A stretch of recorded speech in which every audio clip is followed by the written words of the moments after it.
Ang kwento natin ngayon ay hango sa isang viral post mula sa isang Reddit user tungkol sa mga kakaiba o weird na mga pangyayari na may kinalaman sa isang pulang lampshade sa kanilang bahay.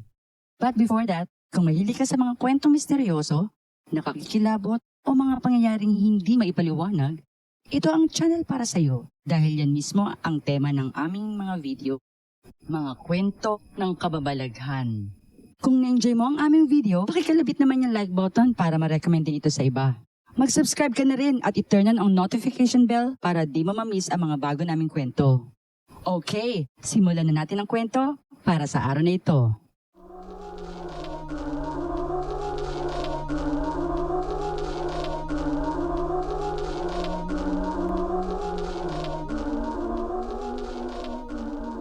Noong taong 2004, si Michael ay nasa senior year na niya sa isang university sa Louisiana. Doon niya nakilala si Myla na isa ring senior sa college. First time pa lang niya makita ang dalaga ay na-inlove na agad siya rito. Sa simula ay medyo pakipot pa si Myla, pero di nagpatinag si Michael at di tinantanan ang dalaga hanggang sa tuluyang mahulog ang loob nito sa kanya. Nang makagraduate ang magkasintahan ay nanatili pa rin sila sa Louisiana. Nag-live-in muna ang dalawa para makapag-focus naman sa kanilang mga career at makapag-ipon. Makalipas ang 2 taon, ay nagpakasal ng magkasintahan at di kalaunan ay nagbuntis na rin si Myla. Around that time ay nagsisimula ng kumita ng malaki si Michael, kaya't pinagpahinga niya muna ang asawa sa pagtatrabaho hanggang sa makapanganak ito. At makalipas ang ilang buwan ay isinilang na ni Myla ang kanilang panganay na babae. Ilang buwan lamang after nilang mabiyayaan ng kanilang unang supling, isa na namang blessing ang natanggap nila nang ma-promote si Michael sa trabaho. At bago pa man mag2 taon ng kanilang panganay, ay nasundan agad ito ng kanilang bunsong anak na lalaki. Mataas na ang posisyon ni Michael sa trabaho at asinsado na rin ang buhay nila. Kaya nag-decide sila na mag-stay at home mom si Myla para maalagaan ng gusto ang mga bata. Mahal na mahal ni Michael ang kanyang mga anak. Tuwing umaga bago pumasok sa trabaho, ay sinisilip niya muna ang mga bata sa kanilang kwarto habang natutulog pa ang mga ito. Sa gabi naman ay sabay-sabay silang naghahapunan at bago matulog ay lagi siyang naglalaan ng oras para makipaglaro muna sa mga bata. Simple lang, pero napakasaya ng buhay ni Michael sa piling ng kanyang mahal na pamilya. Isang araw, habang nakahiga si Michael sa sofa, ay napansin niya na parang may kakaiba sa may sulok ng kanilang sala. Naka-on yung ilaw ng pulang lampshade, pero parang blurred yung liwanag nito. Bumangon siya para makita ito ng malapitan, only to find out na yung lampshade pala mismo ang malabo. Nilibot niya ng tingin ang buong living room, pero okay naman. Wala namang ibang bagay na blurry at malinaw naman lahat. Kinuskus ni Michael ang mga mata niya at tinitigang muli ang lampshade. Ganun pa rin, malabo talaga. Alam ni Michael na wala siyang problema sa mata. And last time he checked, 2020 pa yung vision niya. So naisip niya na kung hindi ito issue sa mata, ano ang nagkukos nito? Senyalis ba ito ng stroke, vertigo, o aneurysm? Maganda naman lagi ang resulta ng annual check-up niya. Kaya most likely ay healthy naman siya. At dahil walang conclusive na sagot, nagkibit-balikat na lang si Michael at itinuring itong isang anomalya na di na dapat iniintindi. So bumalik siya sa pagkakahiga sa sofa. Nanood na lang ng TV at pinaliwala na lang yung nangyari kanina.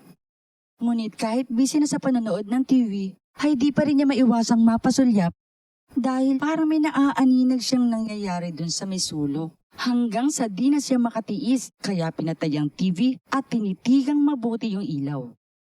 This time, bukod sa sobrang labo ng ilaw, ay nakabaliktad na ang lampshade.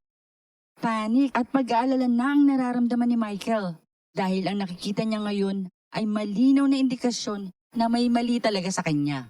Sa puntong iyon ay siya namang pagdating ni Myla at ng mga bata galing sa pamamasyal sa park. Ayaw ni Michael na mag-alala ang pamilya para sa kanya. Kaya naisip niya na wag na lang ipaalam ang mga weird na nangyari kanina.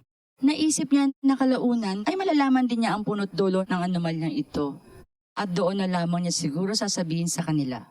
Nang gabing yun, gaya ng nakagawian, matapos ang hapunan ay nakipaglaro muna si Michael sa kanyang mga anak. Makalipas pang ilang sandali ay umakyat na ang mag-anak para matulog. Habang nakahiga sa kama, ay di pa rin maalis sa isip ni Michael ang mga kakaibang pangyayari kanina. Kahit anong pilit niya ay hindi talaga siya makatulog. At pakiramdam niya parang may humihila sa kanya pababa sa living room. Maya-maya ay dahan-dahan siyang bumaba ng kama. Tahimik na lumabas ng kwarto at maingat na bumaba sa hagdan papunta sa may sala. Umupo siya sa sofa at pinagmasdang muli ang pulang lampshade. Ilang oras niya itong tinititigan at habang tumatagal ay tila nag-iiba na ito ng anyo. Umiikot at palabo na ng palabo. Parang namagnet na ang mga mata ni Michael sa lampshade at di na niya maalis ang pagkakatitig dito. Pagbangon ni Myla kinabukasan ay nakita niya si Michael na nakahiga sa sofa at nakatulala. Nilapitan niya ang asawa at tinanong kung may problema ba. Hindi pa rin inamin ni Michael ang mga kakaibang naganap sa nakalipas na magdamag. Nagrason na lang siya sa asawa na medyo masama ang pakiramdam niya at di na muna siya papasok sa trabaho ng araw na yun.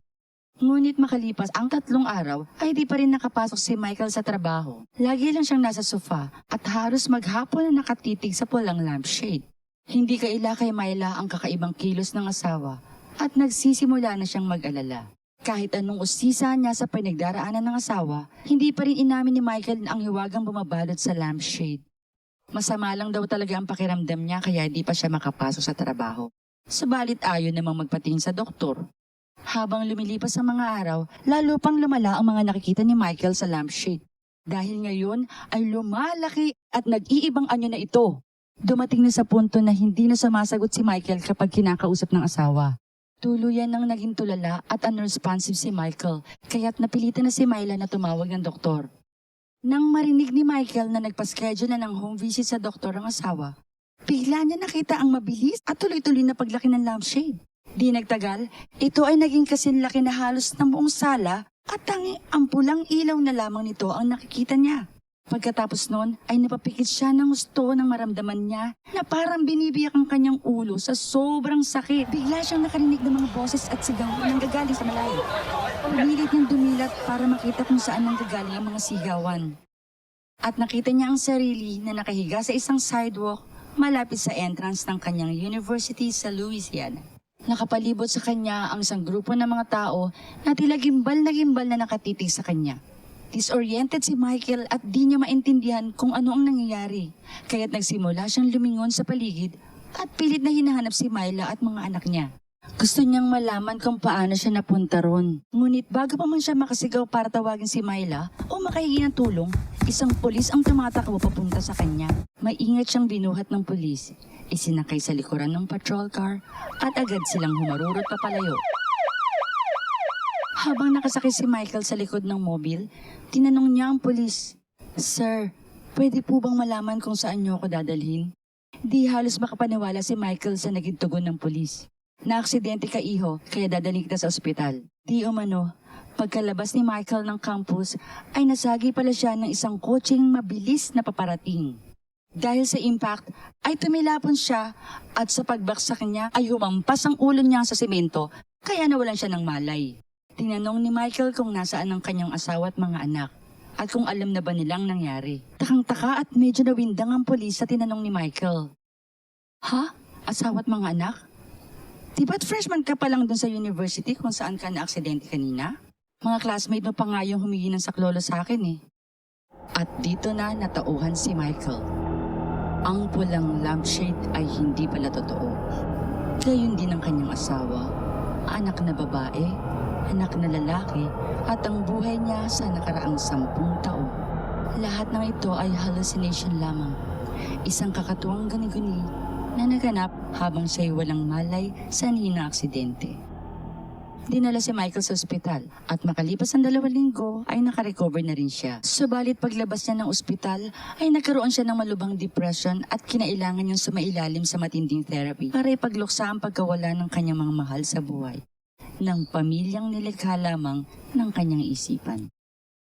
Paglipas ng mahabang panahon, ngayon ay sinasabi ni Michael na hindi na niya naaalala ang itsura ng kanyang pamilya.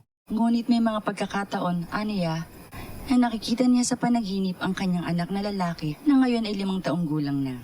Lagi raw siyang kinakausap ng kanyang anak, ngunit kahit isang salita ay wala siyang maintindihan sa sinasabi nito.